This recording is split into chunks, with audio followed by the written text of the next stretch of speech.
नाज़रीन कराम, अब्दुल सत्तार ईदी की ज़िंदगी पर बहुत कुछ लिखा जा चुका है, बहुत कुछ लिखा जा रहा है और इंशाल्लाह बहुत कुछ लिखा जाएगा। तो नाज़रीन कराम, आज की इस वीडियो में मैं भी आपके साथ अब्दुल सत्तार ईदी के कुछ हक़ाइक़ शेयर करूंगा, आपको बताऊंगा।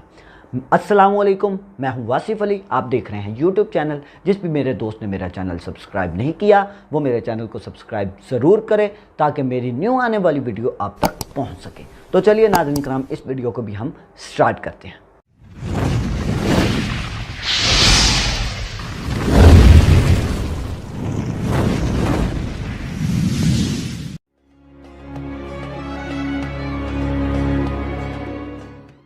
अब्दुल सत्तार ईदी साहब की सारी ज़िंदगी समाजी खिदमत से इबारत थी। इंसानियत की खिदमत खिदमत खिदमत इनका वाहिद मकसद था। वो इसी मकसद के लिए जिए थे और इसी राह पर चलते चलते वो सफ़र आखिरत पर रवाना हो गए थे। अब्दुल सत्तार ईदी साहब की ज़िंदगी का ये वक़ार था कि अगर वो किसी भी चौराहे पर खड़े हो जाते थे तो औरत अपना जेवर तक उतार के उन्हें दे दिया करती थी और जबकि मर्द हजरात अपने पर्स तक इनके हवाले कर दिया करते थे। नाज़रीन कराम, ये बात यकीनी है कि इस हस्ती ने इंसानियत की इतनी खिदमत की है कि वो इंसानियत को अपना मकरूज़ छोड़ गई है। अब्दुल सत्तार ईदी ने हिजरत पाकिस्तान के बाद कराची की एक कपड़ा मार्केट में अपना एक ठेला लगाया था, मगर एक वाक़ये ने इनकी ज़िंदगी बिल्कुल बदल के रख दी थी। 1928 में गुजरात के शहर बांटवा में पैदा होने वाले अब्दुल सत्तार ईदी हिजरत के बाद पाकिस्तान आ गए थे। रोज़गार की तलाश में कराची की कपड़ा मार्केट में पान पेड़ी का ठेला लगाना शुरू किया था। इस दौर के बारे में ईदी साहब कहते हैं कि इनके मशागिल भी आम नौजवान से बिल्कुल मुख्तलिफ किसी तरह भी नहीं थे। इन दिनों अब्दुल सत्तार ईदी के सामने कराची सूतर मंडी में एक शख्स चाकू लगने की वजह से जख्मी हो गया और तड़पने लगा था। कुछ देर तक इसे किसी ने भी हाथ नहीं लगाया था, तो अब्दुल सत्तार ईदी साहब ने उसी वक्त अपना ठेला वहीं छोड़कर ज़ख्मी को इब्तदाई तिब्बी इमदाद देकर हस्पताल मुंतकिल करवा दिया था। और ये कहना बिल्कुल भी गलत नहीं होगा कि यही वाक़या अब्दुल सत्तार ईदी साहब के लिए इंसानियत के रास्ते पर, खिदमत के रास्ते पर चलने के लिए एक नुक्ता साबित हुआ।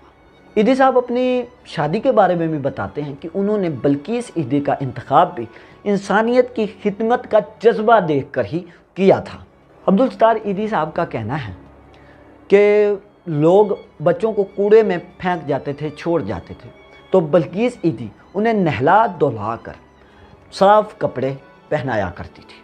हिजरत के बाद कुछ दिनों तक कायदे आज़म के साथ मुलाकातों का जिक्र भी ईदी साहब बड़े फ़ख्र से करते हैं और करना भी चाहिए। जो कायदे आज़म से मिला उसे फ़ख्र तो होगा। अब्दुल सत्तार ईदी साहब ने 1951 में ईदी सेंटर की बुनियाद रखी थी। इनकी वफ़ात के बाद इनके बेटे फैसल ईदी इसके सरबराह बने थे, जबकि बल्कीस ईदी अपने मौत से पहले तमाम इंतज़ामात को खुद देखा करती थी।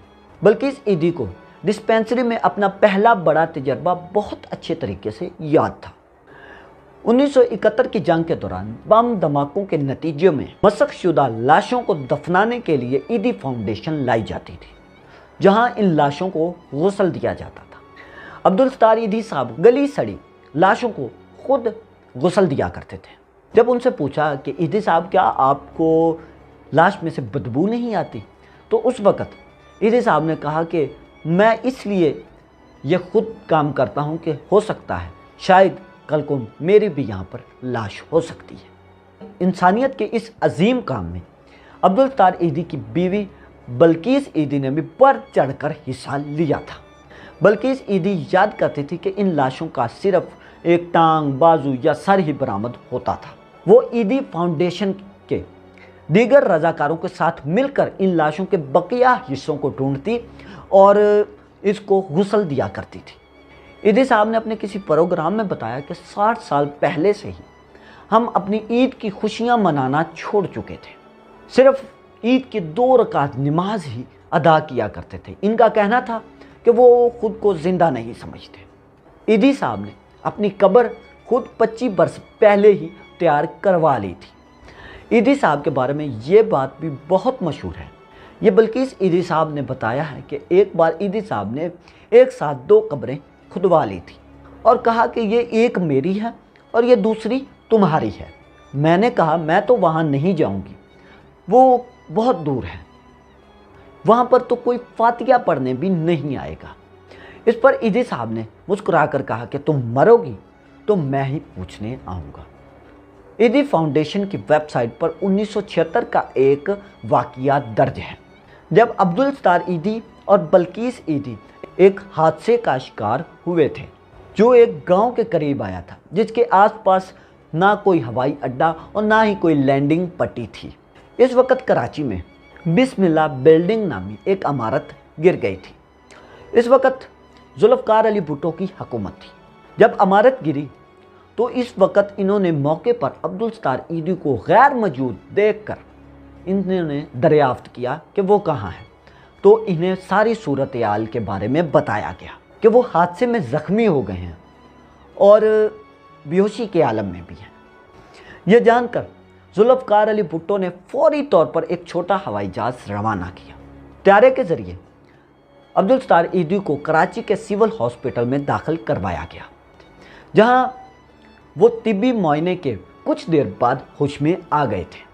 इन्होंने होश में आते ही बल्किस ईदी से कहा कि वो भी एक तैयारा ख़रीदना चाहते हैं, जिस पर बल्किस ईदी ने कहा कि वो तैयारा कैसे ख़रीद सकते हैं, क्योंकि इनकी मौजूदा माली सूरत हाल इतनी अबतर है कि वो कुछ पैसों के लिए जेब में हाथ डालें तो पैसों के सिवा जेब में से एक धागा ही निकलेगा। नाज़रीन कराम, ऐसे हालात होने के बावजूद वो कभी भी मायूस नहीं हुए थे और आज ईदी फाउंडेशन पाकिस्तान की सबसे बड़ी समाजी तंजीम है, बल्कि बैनुल अक़वामी सबसे बड़ी समाजी तंजीम है, जिसकी शाखें ना सिर्फ पाकिस्तान में बल्कि पूरी दुनिया में कोने कोने में मौजूद हैं। ना सिर्फ ईदी की एम्बुलेंसों का जाल पूरे मुल्क में बिछा हुआ है, बल्कि आज ईदी फाउंडेशन के पास इमदादी सरगर्मियों के लिए हेलीकॉप्टर और हवाई जहाज़ भी मौजूद हैं। ज़िंदगी भर लावारस, बीमार और दुखी इंसानियत की खिदमत करने वाला अब्दुल सत्तार ईदी अपनी वसीयत में अपनी आंखें भी अतिया कर दी थी, जो सिंध के 2 नबीना अफराद, एक मर्द और एक औरत को लगाई गई थी। और ये बात है कि आंखों के अलावा इनके बाकी अज़ा इस काबिल नहीं थे कि वो किसी दूसरे को लगाए जा सकें। कराम, देखा जाए तो ईदी साहब वो शख्स थे जिन्होंने इंसानियत की सखावत की एक नई मिसाल कायम की है। वो बिलाशुबा फ़ख्र पाकिस्तान है। परवरदिगार से दुआ है वो अब्दुल सत्तार ईदी को जन्नतुल फ़िरदौस में आला मुकाम अता फरमाए और हमें भी इंसानियत की खिदमत करने की तौफीक अता फरमाए, आमीन। तो नाज़रीन कराम, आज के लिए सिर्फ इतना ही। आपको मेरी ये वीडियो कैसी लगी कमेंट सेक्शन में आप ज़रूर बताइएगा, और जिस भी दोस्त ने मेरे चैनल को सब्सक्राइब नहीं किया वो मेरे चैनल को सब्सक्राइब करें ताकि मेरी न्यू आने वाली वीडियो आप तक बर वक्त पहुँच सके। तो चलिए नाज़रीन कराम, मिलते हैं किसी न्यू वीडियो में। तब तक के लिए आप अपना और अपने इस चैनल का ख्याल रखें। अल्लाह हाफिज़।